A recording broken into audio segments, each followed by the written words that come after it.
My name is Peter Goetje. I'm a director of the Nordic Cochrane Center in Copenhagen and professor of research design and analysis at the University of Copenhagen. 2 years ago, I found out that our prescription drugs are the third leading cause of death after heart disease and cancer. Our drugs kill around 200,000 people in America every year, and half of these people die while they do what their doctors told them. So they die because of the side effects. The other half die because of errors. And it's often the doctors that make the errors, because any drug may come with 20, 30 or 40 warnings, contraindications, precautions and so on. No doctor in the world knows about all this. So they give patients drugs that they should not have given them, that interact dangerously with other drugs or food items or so on. And then the patients die. That's the other half. So the other thing I found out 2 years ago was that much of what the drug industry does fulfills the criteria for organized crime in US law. And they behave in many ways like the mafia does. They corrupt everyone they can corrupt. They have bought every type of person, even including ministers of health in some countries. So there is a huge amount of corruption. In my country, for example, Denmark, we are regarded as having very little corruption. But yet we have thousands of doctors on industry payroll, although we are just 20,000 doctors. So this is an effective kind of corruption. The drug industry buys the professors first, then chiefs of department, then other chief physicians and so on. They don't buy junior doctors. So when several thousands are on industry payroll, it's really, really bad. And that's why I wrote my book, Deadly Medicines and Organized Crime, How Big Pharma Has Corrupted Healthcare. I hope to convince patients not to take so many drugs, because so many die from the drugs they take. In my country, people take so many drugs that every single citizen can be in treatment with 1.5 drugs from they are born till they die. This is incredible. And drugs are not that helpful. And they kill very many of us.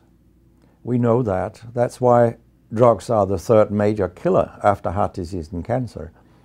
So what we need in the coming years is to take far fewer drugs than what we do currently. If we did that and we were careful, then we could live longer and live better lives. Because drugs have many side effects, and patients often don't realize that when they become worse, that it could be a side effect of the drug, which they continue taking because that's what their doctors tell them. So when I was a specialist in internal medicine, what I very often did was that I stopped a lot of drugs, particularly in elderly people, and it's quite revealing to see a bedridden elderly person come into your ward, and when you stop the drugs, I mean, that person becomes many years younger. And many of these drugs affect the brain, and old people tolerate that very, very badly. They fall, and when they break a hip, 1/4 of them die. And for example, antidepressant drugs are used in more than 10% of our elderly. And they seem to kill 3% of them every year. I mean, if 100 old people take an antidepressant for 1 year, 3% of them will die because they fall and break their hip. This is a huge death rate. So a lot of other drugs than antidepressants also make people fall and kill them. And they may affect your cognition, your memory and all these things. And then they interact in ways that we know almost nothing about. Very many elderly, they take more than 5 drugs a day. And we actually don't know how these drugs interact with each other. What we do know is that all drugs have many effects in the body, and some of them interact also in their metabolism. so that you can get a too high concentration of a drug if you take other drugs simultaneously. So we make a lot of harms that we don't even recognize. I have a pretty colorful collection of things people have called me during all these years. And sometimes journalists have asked me, why do you always look up controversy? And my reply is, I don't.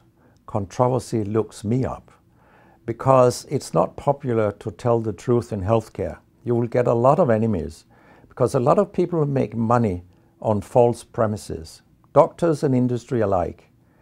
And our drug regulators and our politicians, they are on board on this wagon. So very few people are independent of money in healthcare. And of course, I have attacked a lot of holy cows during my career, and people have screamed loudly. In a French journal, I was called a statistical masturbist, because I showed with statistics that mammography screening didn't work and things like that. And I was even accused of scientific misconduct by the Association of the Danish Pharmaceutical Industry, which was completely ludicrous. It was harassment from beginning to end. They came with vague arguments that we cannot recognize the conclusions in your study, and they could have come up with numbers and said, these numbers are wrong. They didn't do anything. It was only harassment. It lasted 18 months, I think, the whole thing. And then when we were acquitted, I made sure that this nasty behavior was described in the British Medical Journal. So after that, they haven't come so much after me, the Danish drug industry. And when my book about organized crime came out, they just lied about it, as they always do. That my examples were old, they went back 90 years and so on.